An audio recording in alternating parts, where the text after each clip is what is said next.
guys, I am Chris Kaler. And I'm Amber Fossil Kajini Cosplay, and tonight we are back with you guys with code Geass!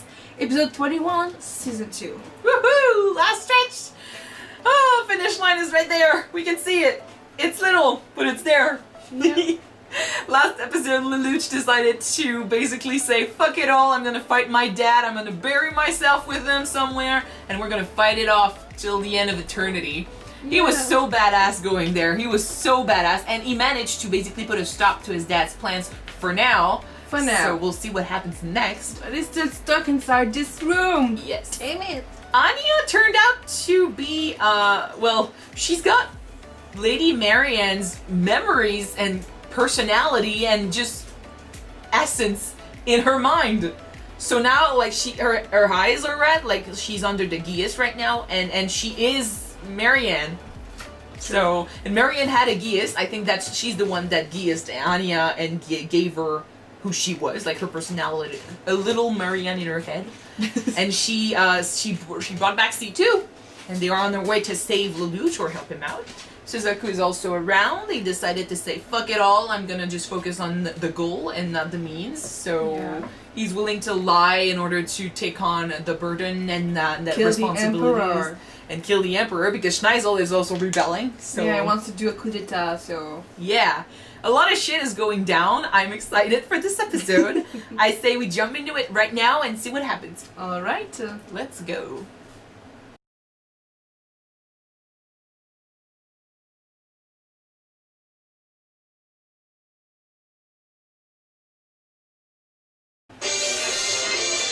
Oh my goodness. This episode was charged. Really. There was so many so much information. stuff. Oh my god. Okay, let's start with the end because it's the easiest to talk about. Alright. Now we're gonna have a fight between Schneisel and Lelouch. Lelouch's world versus Schneisel's world. Oh man. We'll see who wins. They are the other brothers and sisters, I kind of feel bad for some of them because, I mean, they're standing in the middle of it all and they don't know a shit about what's been happening. Schneisel and Lelouch know most. You know, they know most out of all of them, which is why it's a battle between the two. And they've always been, you know, challenging each other at chess. Like, it's a battle of wits, it's a battle of strategies. Schneisel could still win this, so we'll see what happens in the next few episodes. But I wasn't expecting such a huge change, and could you imagine, as brother and sisters, you found your long-lost brother who you thought you were dead, you learned that he killed your own father, is the new emperor, you need to allege him as the new king. Well, that's a lot. Lelouch basically spat on all their rules, all the protocols they have and stuff.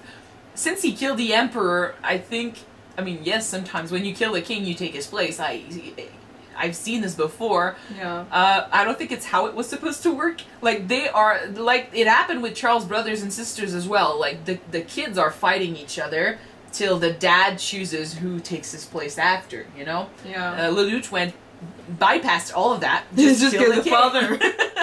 So, the brothers and sisters are like, man, sadly, like, I see what Charles was talking about with the lies and the wars, and like, there's no love between these siblings. Lelouch came back from the dead, apparently, and everything they are all saying is, what farce is this? Like, you're replacing father? Like, fuck that shit, arrest him. Aren't you happy that your bro is alive? Like, well, no. They were happy at the beginning, but a little bit, but then it was like, everything else just went out the window as soon as they noticed that he was standing there because he was the emperor. He basically named himself, and they're just too mad that it happened this way and that they didn't have their chance, basically. So it's always been about, you know, fighting each other for that throne. So there's a part of me that's well, not sad, but kind of not disappointed either. I'm just, I feel bad for them because they're not included, they don't know shit. And the first big brother, like the first one, whose name I forgot, he seemed genuinely happy to see that Lelouch was alive, but then after that, like, they all decided to treat him like shit because he said he was the emperor. So I'm like, oh, that's all you cared about. No, so not that because sad. he said that he killed the emperor. That's well, yeah, there's that too. There's that too. Still.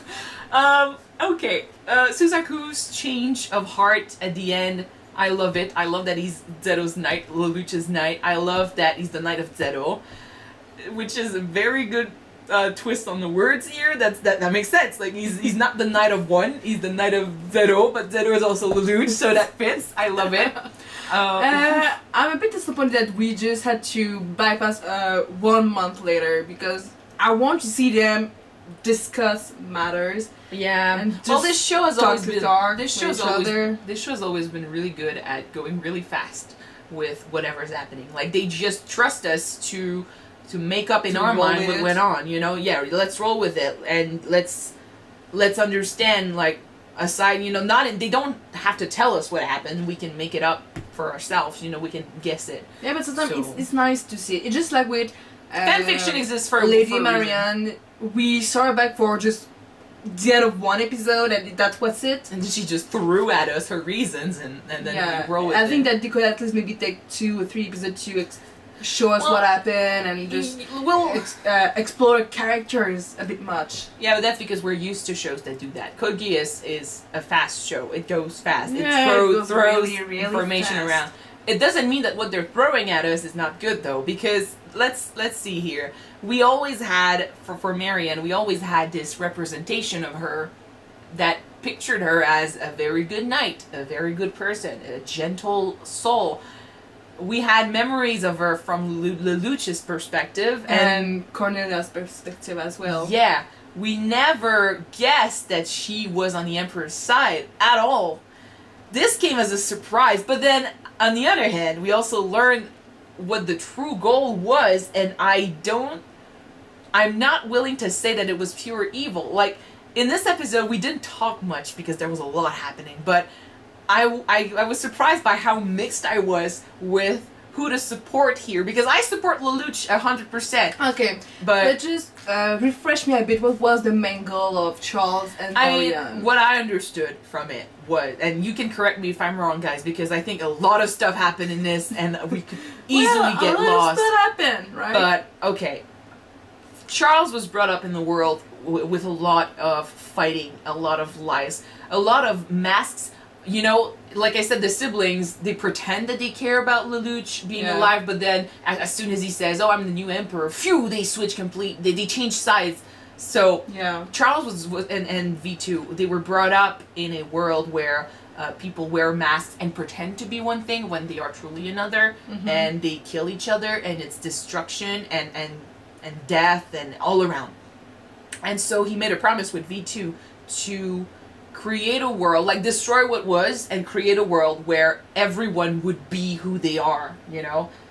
There would be no time, there would be no personal consciousness, there would be no personal goals, no nothing. Like everyone would be exactly who they were. There would be no opportunity for lies, no nothing. Basically they wanted to create a common conscience where people would just live. The way I saw it is like he wanted to connect everybody's mind together. So you can't we can't lie to each other because our minds are connected. But the world itself, I think, would not exist anymore because I thought at first that's also what he wanted to do, like connect the minds. But I think what he wanted to do is literally just create a place like C2's mind, you know, her palace, her mind palace, where everyone would be like it would show like everyone would be who they are, no opportunity to lie, like no opportunity to put on a mask.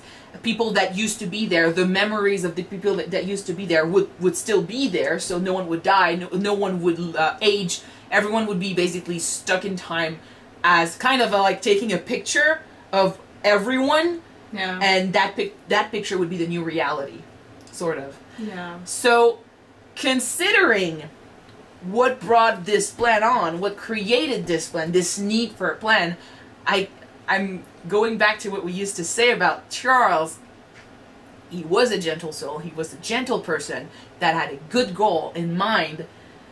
he just went at it the wrong way. And sadly, his perception of what was good, of what he wanted, was tainted. And since he's the one creating all of this, he'd be basically the only one that could notice a change, the only one that could truly see the difference. So the world, like Lelouch said, the world would be perfect only for him, because the others would not be given a choice. True. And they would be stuck there. And there's actually one thing I was thinking about when he was explaining his plan, and it was, when C2 was saying, I want to die because right now I'm living without a clear purpose. Like, I'm just living, but it's not living if there is nothing at the end, And Lelouch, he was arguing about this and stuff, but they were talking about having something to fight for, and it came back here. And I feel like it's true that if they take away lies, even though lies are bad, if they take away what creates the lies, which is something to fight for, something to protect, some like secrets and passions and desires, and they take away all of that, then what's the reason to be alive? There's nothing in life. And they take death also. So death, despite how bad lies and death and stuff are, it still exists for a reason. Like, you can have the rain, the sunshine, if you don't have also the rain, You can have the rainbow if you don't have the rain. Exactly. So I feel like the world that they wanted to create was a good world, but it would not give them what they wanted, or at least it would take away what makes life so good. And Lelouch has been a guy that's been, lying and stuff for the people that he loves. It's been giving him his reason to fight, his reason to live. I think he understands that better than anyone else, that sometimes the bad is necessary in order to get the good. So I think I'm on his side, but I was confused, not confused, but I was mixed a little bit, because I do understand where this need for this perfect world comes from, because technically Lelouch has been trying to create a perfect world also, but his way of doing it is different. People will have the choice and the will to create a better world. They're gonna work and fight for it, then will not be forced to live in it. There is something really beautiful in the fact that, like he said, like, two strangers can still help one another. Like Suzaku helped Lelouch, even though they were enemies and stuff. He hated them at first, but they became friends and stuff.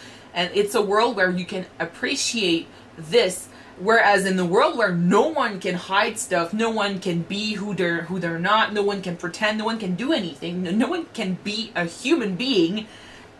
Well, this gentleness doesn't exist anymore, It's just bland. It's just existing for the sake of existing, and it's kind of sad.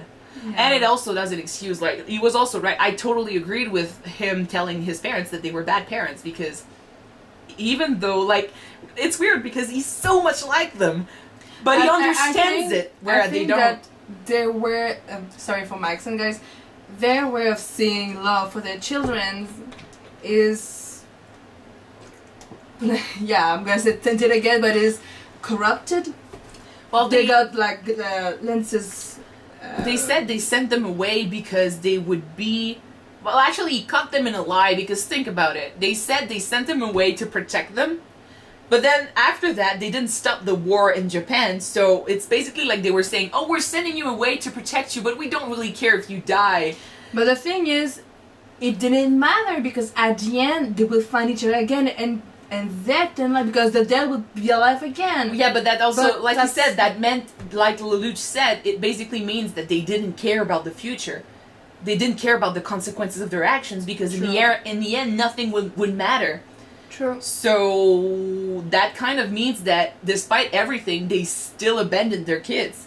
Yeah. Because if the end doesn't matter, then why send them away? Why make them go through hell?